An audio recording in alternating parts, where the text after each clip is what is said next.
So আসসালামু আলাইকুম everyone, কেমন আছেন আপনারা সবাই? আশা করছি আপনারা সবাই খুব ভালো আছেন, আমিও খুব ভালো আছি। তো আমি বানাতে গিয়েছিলাম দুধ পুলি পিঠা। তার জন্য নিয়ে নিয়েছি 1 বাটি পরিমাণ জল, আর তাতে স্বাদ অনুযায়ী লবণ, আর যে বাটিটার পরিমাণ জল মেপে নিয়েছিলাম সেই বাটিরই 1 বাটি পরিমাণ চালের গুঁড়ো। আর জলটা বলক ওঠার পরেই আমি তার উপরে চালের গুঁড়োটা দিয়েই ঝাঁকানাকা করে নেড়ে নিলাম।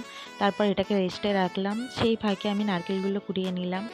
নারকেলগুলো কোরানো হয়ে গেলে আমি একটা পাত্রে চিনি দিয়ে এটাকে ক্যারামেল বানাতে দিলাম। এটা স্মেল আমার ভীষণ ভালো লাগে, সেই কারণে আমি ক্যারামেলটা বানালাম। আর এটা ক্যারামেলটা বানানো হয়ে গেলে এর উপরে দিয়ে দিলাম কোরানো নারকেলগুলো দিয়ে ঝাঁকানাকা করে নেড়ে নিলাম। আর তার উপরে একটু গুড়ের জল দিয়ে দিলাম। এখানে এটা রেডি।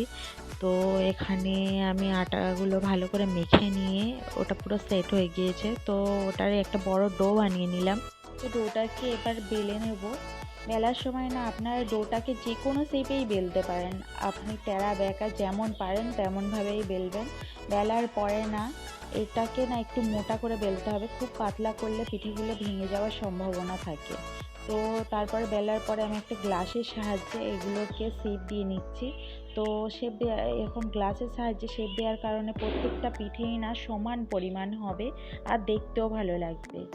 তারপরে আমি পিঠেগুলোকে সব সিম্পল শেপে আমি বানাচ্ছি। আপনারাও বাড়িতে বানাতে পারবেন, খুবই সহজ পদ্ধতি এটা বানানোর। পিঠে খুব দ্রুত হয়ে যায়। তো প্রত্যেকটা পিঠে একে একে আমি শেপ দিয়ে নিলাম, বানিয়ে নিলাম। তারপর একটা পাত্রে আমি ফুল ক্রিম মিল্ক 1 লিটার নিয়েছি। নিয়ে এটাকে আমি বলক ওঠা পর্যন্ত ওয়েট করব। জানেন তো, আপনারাও বাড়িতে খুব সহজভাবে এই পিঠেটা বানিয়ে নিতে পারেন। দুধে বলকটা উঠে আসার পর আমি ওর উপর কিছু নারকেল বাটা আর এলাচের মুখ ফাটিয়ে দিয়ে দিলাম, আর তার উপর চিনি দিয়ে দিলাম। দুধের বলক আসার পরে এখানে আমি পিঠেগুলো এক এক করে ছেড়ে দিলাম দুধের উপর।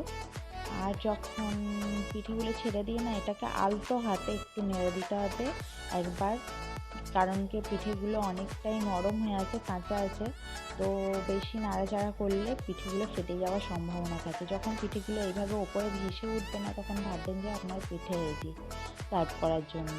তো তার উপরে আমি একটু গুড়ের জল দিয়ে দিলাম। এখানে আমার পিঠে রেডি। আর আমার ভিডিও আপনাদের কেমন লেগেছে আপনারা কমেন্ট সেকশনে জানাবেন। আর আপনারা পিঠেটা বাড়িতে বানিয়ে খেয়ে দেখবেন কতটা সুস্বাদু লাগে, সেটা কমেন্ট সেকশনে আমাকে জানাবেন যে আপনাদের কেমন খেতে লেগেছে পিঠেটা। আর বেল আইকনটা প্রেস করতে ভুলবেন না। Bye everyone, by.